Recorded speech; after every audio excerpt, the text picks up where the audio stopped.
4 বছরের রিলেশনশিপ মানে?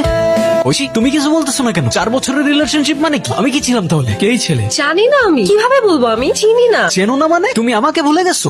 কি বলতেছো তুমি? ভাই সমস্যা কি? এভাবে ডিস্টার্ব করতেছেন কেন? Hey bro, sorry, ওর একটু প্রবলেম আছে। এই লোকটা কি বলতেছে তুই জানিস? বলতেছে 4 বছরের রিলেশনশিপ মানে কি? দোস্ত, আরে আমি কি জানি। বলতেছে? আরে ও আমাকে চিন্তাছে না আজব। আরে কি করতেছস? কোথায় নিয়ে যেতেছস তুই আমার? আরে শান্ত হ। কি শুরু করছিস তুই? এখানে সবার সামনে আপনি সিন ক্রিয়েট করতেছিলি কেন? তুই শুনছস ঐশীর হাজবেন্ড কি বলছে? ওদের 4 বছরের রিলেশনশিপ কিভাবে? আমি ছিলাম না 2 বছর, ওদের 4 বছর রিলেশনশিপের পর বিয়ে কিভাবে হয়?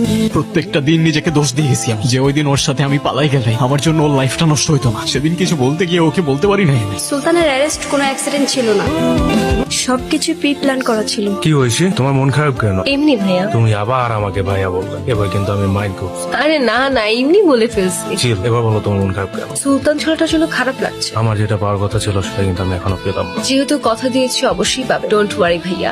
আবার ভাইয়া। সরি আর বল